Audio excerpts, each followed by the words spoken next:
আমরা অনেক দিন ধরেই বন্ধু বান্ধবরা সবাই মিলে হ্যাং আউট করি না। তো এর জন্য এবার চিন্তা ভাবনা করলাম যে আমরা হ্যাং আউট করবো নদীর পাড়ে, সারা রাত ক্যাম্পিং করব, দেন সেখানে খিচুড়ি রান্না করব, বারবিকিউ করব এবং সকালবেলা ঝিটকার রস দিয়ে আমরা বাসায় ফিরবো। তো সেই চিন্তা ভাবনা করেই আমরা বের হয়ে পড়লাম বাজার করার উদ্দেশ্যে। আমি জরুরি কাজে আটকে যাওয়ার জন্য সঠিক সময় বাজারে করতে আসতে পারি নাই, এর জন্য ওরা আগে চলে এসেছে। তো এর জন্য দেখাতে পারলাম না কি কি বাজার করেছি, তারপরও হালকা পাতলা একটু দেখানোর চেষ্টা করি। তো অলরেডি আমাদের গাড়ি এখানে রেডি এবং আমরা চলে যাব ঝিটকার উদ্দেশ্যে। আমাদের উদ্দেশ্য ঝিটকা মালুচির যে নদীর পাড়টা আছে সেখানে আমরা চরের ভিতরে ক্যাম্পিং করব এবং সারা রাত সেখানে থাকবো এবং সকল কিছুই করব। তো সেখানে অলরেডি সজল সকল ব্যবস্থা করে রেখেছে। তো আমরা সকলেই কিন্তু ঝিটকা বাজারে এসেছি, এখান থেকে আমাদের কাঠ সংগ্রহ করতে হবে। এর জন্য আমরা প্রথমে চলে গেলাম কাঠের দোকানে, সেখান থেকে আমরা প্রায় 3 মণ লাকড়ি কিনলাম এবং সেগুলো একটা ভ্যানে করে এবং সাথে যাবতীয় যা লাগবে একটা ক্যাম্পিংয়ের জন্য, তিরপল এবং ড্রাম থেকে শুরু করে যত ধরনের জিনিসপত্রই লাগে সকল কিছু আমরা সেখান থেকে বুক করে নিয়েছি। আমরা কিন্তু একটা অটো দিয়ে সাথে কিন্তু সজলকে দিয়ে পাঠিয়ে দিয়েছি অলরেডি, আগে ওরা চলে গেছে। দেন আমরা আবার ঝিটকা বাজার থেকে রওনা দিলাম সকলে বাইকগুলো নিয়ে। তো একসাথে যাইতেছিলাম, অনেক আনন্দই লাগতেছিল, সাথে শুধু খেজুর গাছ দেখতেছিলাম, বলতেছিলাম সকালবেলা খেলা। ঝিটকা বাজার থেকে কিন্তু আমরা সরাসরি মালুচি বাজারে চলে এসেছি। তো এখানে থেকে আমরা আমাদের কিছু জিনিসপত্র কিনলাম যেগুলো আমাদের মনে ছিল না বা বাকি পড়ে গেছিলো। তো সেখান থেকে আমরা সরাসরি চলে আসলাম মালুচি নদীর পাড়ে। তো নদীর পাড়ে আসার পরে আমাদের একটু কনফিউজ লাগতেছিল, কারণ নদীর যে মোহনা দেখলাম, মোহনায় বোঝা গেল যে নদীতে এখনো চর পড়েনি। তো আমরা কোন সাইডে বসবো এবং কোন সাইডে ক্যাম্পিং করব তা নিয়ে কনফিউজ ছিলাম। তো সজল আসলো, পরবর্তীতে সজল সবকিছু আমাদের বুঝিয়ে বললো যে আমরা নদীর ডাইন সাইডের যে রাস্তাটা গেছে তো ওইখানেই আমরা যে ফাঁকা জায়গাটা আছে ওইখানে আমরা গিয়ে ক্যাম্পিং করব। তো আমি প্রথমে সেই জায়গাটা গিয়ে দেখে আসলাম, পরে সবকিছু ঠিকঠাক মনে হলো।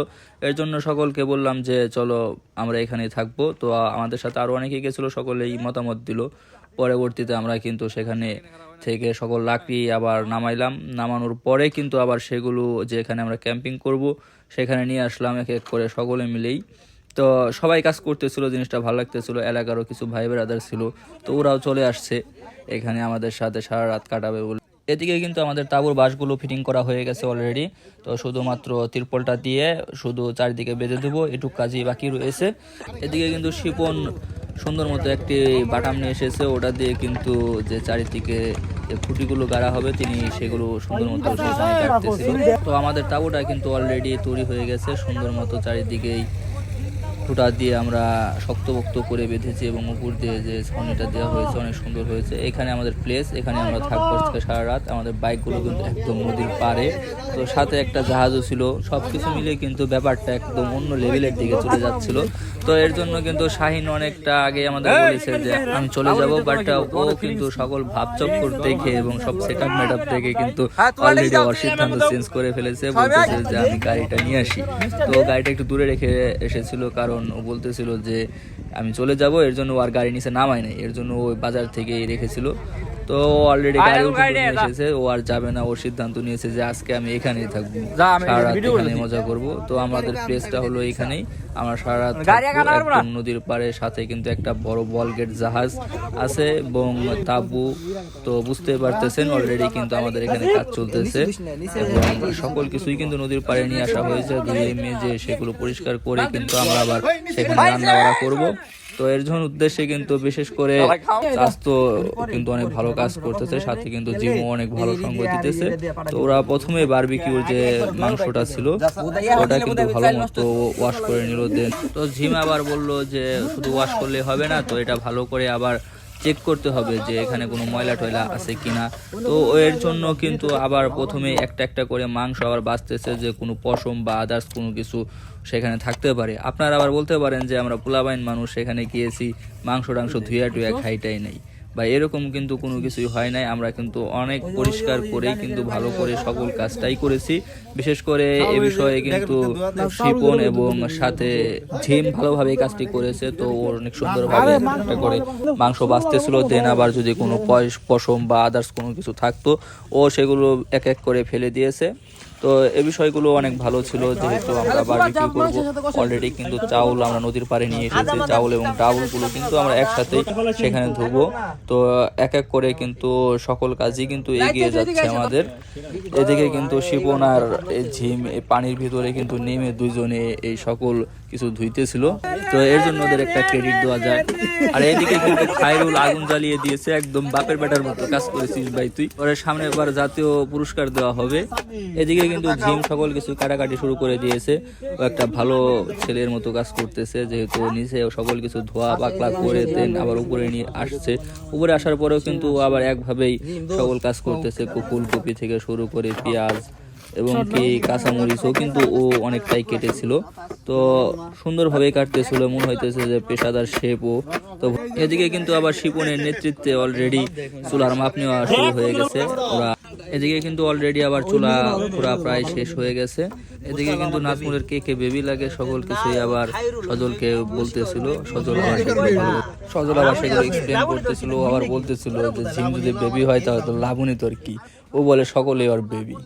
তো যাই হোক, এদিকে আবার হাসিব ভাই চলে এসেছে, উনি আবার কাটাকাটি করার জন্য, যেহেতু কাঁচামরিচ কিছুটা কাটা বাকি ছিল, এর জন্য আবার নতুন করে এক এক করে সকল কিছুই কাটলো। এদিকে চাষতো কিন্তু আলুগুলো সুন্দর মতো ধুয়ে আনা নেওয়ার জন্য কিন্তু অলরেডি বেরিয়ে গেছে নদীর পাড়ে, তো নিয়ে এসেছে। এবং হাসিব সেই আলুগুলো করে কাটতেছিল অলরেডি, কিন্তু এদিকে চুলায় আগুন চলে গেছে, চুলায় কিন্তু হিট এসে গেছে, এর জন্য তেলগুলো দিয়ে দিলাম। তো ঝিম দিতেছিল একটু একটু করে তেল, তো ও বলতেছিল সবগুলোই দিয়ে দিই। পরবর্তীতে সিদ্ধান্ত হলো যে না, একটু পরে রেখে দিই, পরবর্তীতে আমরা দেব। তো এক এক করে লবঙ্গ, এলাচ, দারচিনি এবং সকল কিছুই কিন্তু দেওয়া হচ্ছিল, এবং পেঁয়াজগুলো কিন্তু আমরা দিয়ে দিলাম। এরপরে দিলাম আমরা কাঁচামরিচ, তো সকলে বলতেছিল সবগুলো দিয়ে দিই, পরে বললাম না একটু রাখো, খিচুড়ির সময় দেওয়া যাবে। তো এখানে কিন্তু আমরা মাংস কষাবো, এর জন্যই কিন্তু কাঁচামরিচ, পেঁয়াজ এবং লবণ প্রথমে দিলাম। তো এগুলো একটু আর কি হয়ে আসলে পরে তারপরে দেন আস্তে আস্তে করে একটু একটু করে সবকিছু দেওয়া হবে। তো অলরেডি কিন্তু একজন পাইতানি করে পানি দিয়ে দিয়েছে, দেওয়ার পরে কিছু বলতে পারলাম না, কারণ আমাদের বন্ধু বান্ধব, এর জন্য ছেড়ে দিলাম। তো এরপরে কিন্তু এক এক করে হলুদের গুঁড়া, মরিচের গুঁড়া, সকল কিছুই কিন্তু দেওয়া হচ্ছিল, এবং এদিকে কিন্তু খায়রুল নাড়াচাড়া শুরু করে দিয়েছে। তো যাই হোক, নাড়াচাড়া কিন্তু ভালোই দিতে পারে বুঝতে পারলাম, তো শুধু কোথায় কোথায় লাড়াচাড়া দেয় তা তো জানি না। এবং কি আমরা ছোলার ডালগুলো কিন্তু এর মধ্যে দিয়ে দিলাম, ছোলার ডালগুলো দিলাম এই কারণেই যে ছোলার ডালগুলো অনেক মোটা, তো এর জন্য মাংসের সাথেই আমরা মিক্স করে তো কষানোর চিন্তা ভাবনা করেছি, যেহেতু পরবর্তীতে এই ডাল হয়তো বা গলতে নাও পারে, সেই সংশয়ের জন্য আমরা কিন্তু দিয়েছি। তবে যদি ছোলার ডাল অন্যরকম ভাবে দেওয়া যায় তো আপনারা কমেন্ট বক্সে প্লিজ জানিয়ে দিন। এদিক দিয়ে কিন্তু অলরেডি আমাদের মাংস কষানোর যে একটা স্মেল, সুন্দর একটা স্মেল কিন্তু এখনই পাওয়া যাচ্ছিল। তো আমরা চিন্তা করলাম যে এত কষাকষি করে কি হবে, এখানে সবজিগুলো দিয়ে দিই। এর জন্য কিন্তু আমরা মাংস কষানোর শেষে কিন্তু আবার সেখানে সবজিগুলো দিয়ে দিচ্ছিলাম, যাতে এখানে একটু হালকা নেড়ে চেড়ে আর তারপরে আবার চাউল দিয়ে সেখানে নাড়াচাড়া দিব। কারণ হলো আমাদের এক্সট্রা কোনো পাত্র ছিল না যেগুলো মাংস উঠিয়ে রাখবো, বা আদার্স কোনো কিছুই ছিল না, তো এর জন্য আবার চাল দিয়ে দিলাম। চালগুলো কিন্তু আমরা মূলত ভালো করে ধুয়েছি, আবার অনেকে বলতে পারেন যে চালগুলো হয়তো ভালো করে ধোয় নাই, তো পুরোটা তো দেখানো সম্ভব না, ছোট্ট একটা ভিডিওর মধ্য দিয়ে কিন্তু আমাদের সারা রাতের কিছু কিন্তু আমরা দেখাতে পারবো না। তারপরেও আমাদের যতটুকু চেষ্টা, যে যতটুকু দেখানো সম্ভব সেগুলো আমরা দেখানোর চেষ্টা করতেছি। তারপরেও আমাদের আবার সেকেন্ড পার্ট করতে হবে, সেকেন্ড পার্টের জন্য আপনারা অবশ্যই প্রস্তুত থাকবেন, কারণ সেকেন্ড পার্ট ছাড়া পরবর্তীতে আমরা বারবিকিউ দেন রসগুলো কোথা থেকে কিভাবে সংরক্ষণ করছি, দেন আরো যা যা করেছি সেগুলো কিন্তু সেই সেকেন্ড পার্টে পাবেন। এক এক করে কিন্তু খিচুড়িতে মশলা কিন্তু দিয়ে দেওয়া হচ্ছে, স্বাস্থ্য কিন্তু তত্ত্বাবধানে, এবং পাশ থেকে বলে দিচ্ছিলাম যে কেমনি কি করতে হবে। তো এক একজন এক এক পাইকানি করতেছিল, হাসিব আবার কিছুটা মরিচ ঢেলে দিল, বলতেছিল তোরা মরিচ খাস না। এদিকে কিন্তু আমাদের খিচুড়ি কষানো শেষ হয়ে গেছে, তো খিচুড়ি কষানো ওর পরে কিন্তু আমরা পর্যাপ্ত পরিমাণে পানি সেই খিচুড়িতে দিয়ে দেন ঢেকে দেব, ঢেকে দিয়ে কিন্তু চলে যাব আমাদের বারবিকিউর যে মাংস আছে সেটা ম্যারিনেট করতে।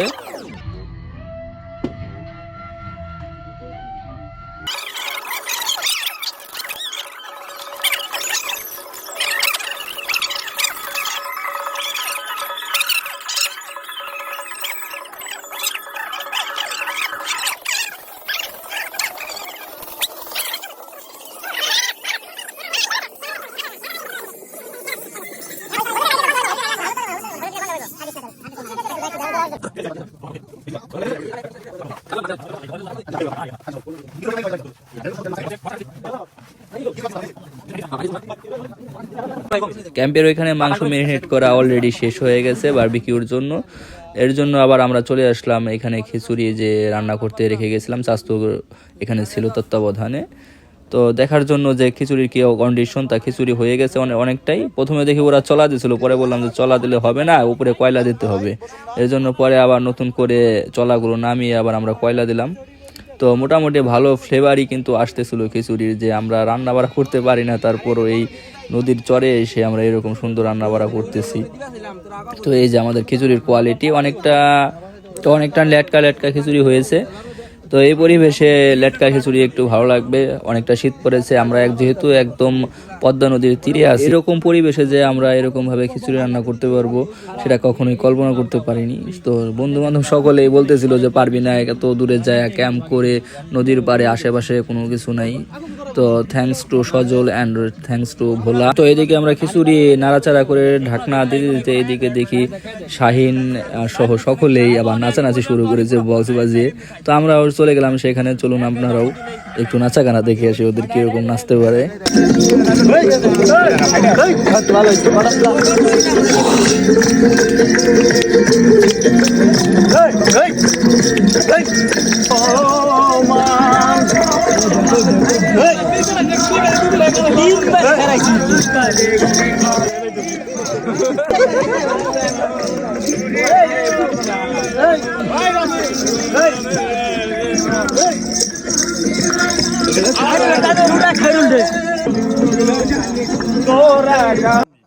এদিকে নাচানাচি করতে করতে আমাদের খিচুড়ির দম দেওয়া শেষ হয়ে গেছে। তো আমরা এর জন্য খিচুড়ি আবার বের করে একটু নাড়া দিলাম হালকা করে, কন্ডিশনটা কি সবকিছু ঠিক আছে নাকি। তো দেখলাম হ্যাঁ সবকিছু ঠিক আছে। খাওয়ার জন্য সকলেই কিন্তু প্লেট নিয়ে চলে এসেছে। এদিকে চাস্তো ছিল তত্ত্বাবধানে, তিনি কিন্তু সকলকেই খাতিরদারি করতেছে, এক এক করে সকলকেই পর্যাপ্ত পরিমাণে খিচুড়ি বেড়ে দিতেছে, যেন কোনো বিশৃঙ্খলা না হয়। কারণ অনেক লোকের কাজ, তো দেখা গেছে খাবার বাড়তে গেলে অনেকে এদিক থেকে ওদিক থেকে, আবার খিচুড়ি তো অনেক খোয়া ছিল, তো ওই খোয়াগুলো যদি আবার তার কেউ নিয়ে যায়, এর জন্য স্বাস্থ্য এক সাইড থেকে কেটে কেটে সকলকে ভাগ করে দিতেছিল এবং হাসিব একটু হেল্প করতেছিল। পরবর্তীতে স্বাস্থ্য কিন্তু খাওয়ার জন্য বসে গেছে, এর জন্য তার দায়িত্বটা আবার রনি নিজের কাঁধে তুলে নিয়েছে। তিনি সকল কিছুই আবার সুন্দরভাবে পরিবেশন করতেছে, খাবার বেড়ে বেড়ে দিতেছে। এদিকে আমি সকলকে জিজ্ঞাসা করতেছিলাম খাবার কেমন হইতেছে, তো সকলেই কিন্তু থামস আপ দিতেছিল যে বেস্ট খিচুড়ি হয়েছে ভাই, কল্পনার বাইরে। যেহেতু আমরা রান্না বাড়া করতে পারি না, খিচুড়িটা কিন্তু আমি আর স্বাস্থ্য ডিরেকশন দিয়ে দুজনেই রান্না করেছি। স্বাস্থ্যরও হালকা একটু অভিজ্ঞতা আছে, আমারও একটু হালকা পাতলা রান্না বাড়ার অভিজ্ঞতা আছে। যারা আমাকে পূর্ব থেকে চিনেন সকলেই জানেন। তো সকল কিছু মিলেই আলহামদুলিল্লাহ। তো খাওয়ার পরে কিন্তু আমরা আবার একটু বাইজে নাচাবো, যেহেতু বাইজে নিয়ে এসেছি। রাজা বাদশাদের একটু ব্যাপার স্যাপার থাকে। আর আমরা সারা রাত কী করলাম সেগুলো দেখতে হলে পরবর্তী পার্টে জন্য অপেক্ষা করতে হবে, কারণ এত কিছু একটা ভিডিওতে দেওয়া সম্ভব নয়। চলুন বাইজে নাচানোটা দেখে আসি।